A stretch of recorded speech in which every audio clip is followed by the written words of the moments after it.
আসসালামু আলাইকুম দর্শক, নিরাময় হোমিও ইউটিউব চ্যানেলে স্বাগতম। আর আমি ডাক্তার এম পারভেজ আছি আপনাদের সাথে। আজকে পুনরায় হাজির হয়েছি নতুন একটি ভিডিও নিয়ে, নতুন একটি বিষয় নিয়ে। দর্শক, আপনি কি খুব কম খেয়েও ওজন কমাতে পারছেন না? হাঁটতে গেলেই হাঁপিয়ে যান, পেটের চর্বি দিন দিন বাড়ছে।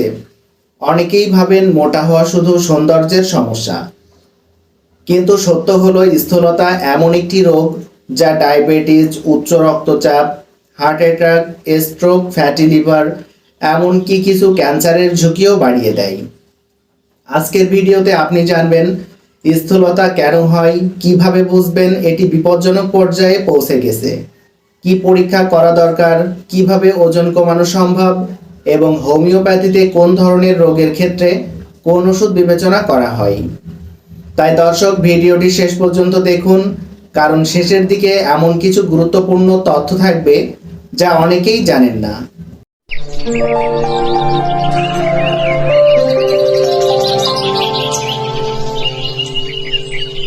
দর্শক, প্রথমেই জানবো স্থূলতা কি। স্থূলতা হলো শরীরের স্বাভাবিকের তুলনায় অতিরিক্ত চর্বি জমে যাওয়া। এটি শুধু বেশি ওজন নয়, বরং এমন একটি দীর্ঘমেয়াদী স্বাস্থ্য সমস্যা যা পুরো শরীরের বিপাক ক্রিয়াকে প্রভাবিত করে।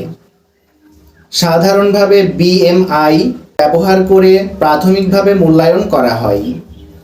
বিএমআই 18.5 থেকে 24.9 স্বাভাবিক, 25 থেকে 29.9 অতিরিক্ত ওজন এবং 30 বা তার বেশি স্থূলতা।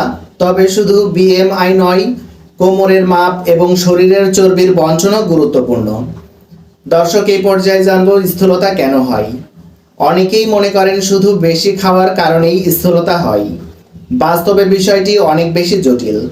এই কারণগুলোর মধ্যে আছে অতিরিক্ত ক্যালোরিযুক্ত খাবার, নিয়মিত ব্যায়ামের অভাব, দীর্ঘ সময় বসে কাজ করা, বংশগত প্রবণতা, পর্যাপ্ত ঘুম না হওয়া, অতিরিক্ত মানসিক চাপ, থাইরয়েডের সমস্যা, পিসিওএস, কিছু ওষুধ যেমন স্টেরয়েড, বয়স বৃদ্ধির কারণে বিপাক ক্রিয়া ধীর হয়ে যাওয়া।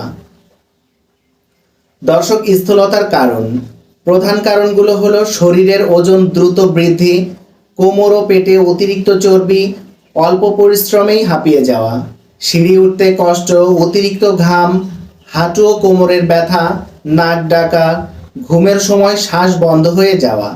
দর্শক, কম পরিচিত কিছু লক্ষণ আছে, অনেকেই বুঝতেই পারেন না যে এগুলো স্থূলতার লক্ষণ হতে পারে। যেমন সব সময় ক্লান্ত লাগা, মনোযোগ কমে যাওয়া, আত্মবিশ্বাস কমে যাওয়া, বিষণ্ণতা, যৌন সক্ষমতা কমে যাওয়া, মহিলাদের অনিয়মিত পিরিয়ড, বন্ধ্যাত্বের ঝুঁকি বৃদ্ধি। দর্শক, স্থূলতা কি কি জটিলতা তৈরি করতে পারে এই পর্যায়ে আমরা সেটিই জানব।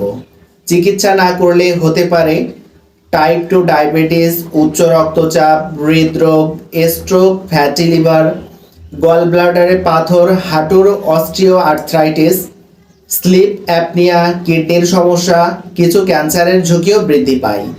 দর্শক, কখন দ্রুত চিকিৎসকের শরণাপন্ন হবেন?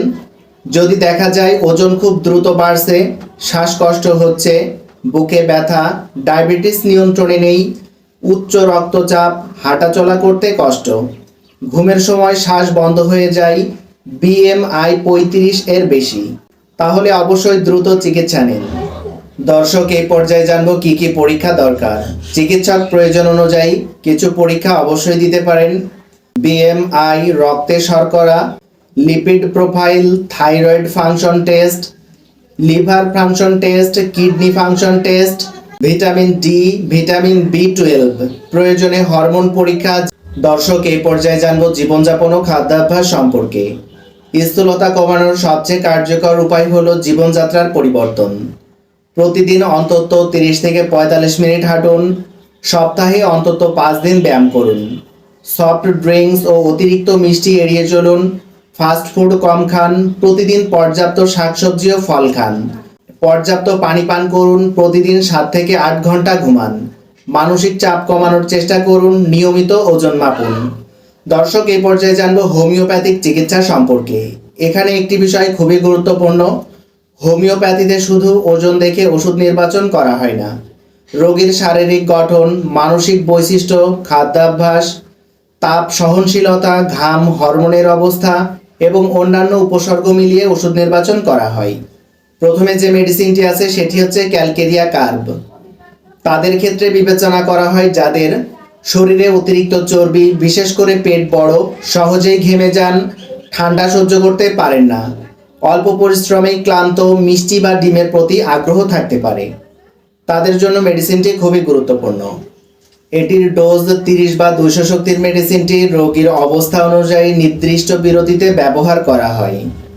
এরপর যে মেডিসিনটি আছে সেটি হচ্ছে গ্রাফাইটিস। তাদের ক্ষেত্রে বিবেচনা করা হয় যাদের ধীরে ধীরে ওজন বাড়ে, কোষ্ঠকাঠিন্য থাকে, ত্বক শুষ্ক, একজিমা বা চামড়ার সমস্যা থাকতে পারে, বিপাকক্রিয়া ধীর। এটির ডোজ রোগীর উপসর্গ অনুযায়ী চিকিৎসক ব্যবহারের ব্যবধান নির্ধারণ করেন। এরপর যে মেডিসিনটি আছে সেটি হচ্ছে ফিউকাস মাদার টিংচার। কিছু হোমিওপ্যাথিক চিকিৎসক এটি এমন রোগীদের ক্ষেত্রে বিবেচনা করেন যাদের অতিরিক্ত ওজনের সঙ্গে বিপাকক্রিয়া ধীর বলে মনে হয়। এটির ডোজ রোগীভেদে চিকিৎসক নির্ধারণ করেন। এরপর যে মেডিসিনটি আছে সেটি হচ্ছে অ্যান্টিমক্রুড। তাদের ক্ষেত্রে বিবেচনা করা হয় যাদের অতিরিক্ত খাওয়ার অভ্যাস, বদহজম, মোটা গঠন, জিহ্বায় সাদা আস্তরণ, গরমে অস্বস্তি। এটির ডোজ, শক্তি ও সেবনের বিরতি রোগের উপসর্গ অনুযায়ী নির্ধারণ করা হয়। এরপর যে মেডিসিনটি আছে সেটি হচ্ছে ফাইটোলক্কা বেরি। কিছু চিকিৎসক ওজন নিয়ন্ত্রণে সহায়ক হিসাবে এটি বিবেচনা করেন। এটির ডোজ চিকিৎসকের পরামর্শ অনুযায়ী নির্ধারিত মাত্রায় ব্যবহার করা হয়।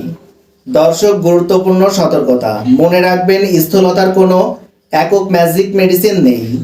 হোমিওপ্যাথিতে শুধু রোগীর সম্পূর্ণ উপসর্গ বিচার করে নির্বাচন করা হয়।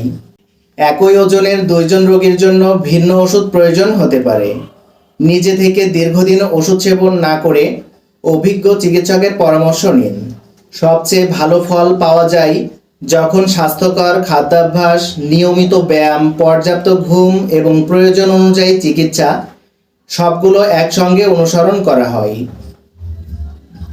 তাই দর্শক, ভিডিওটি যদি আপনার উপকারে আসে তাহলে অবশ্যই একটি লাইক দিন, কমেন্টে আপনার মতামত বা প্রশ্ন লিখুন এবং এই গুরুত্বপূর্ণ তথ্যটি আপনার পরিবার ও বন্ধুদের সঙ্গে শেয়ার করুন।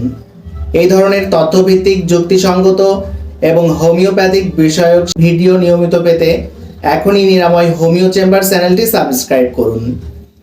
দেখা হবে পরের কোনো ভিডিওতে। সেই পর্যন্ত সবাই সুস্থ থাকুন, সচেতন থাকুন। আল্লাহ হাফেজ।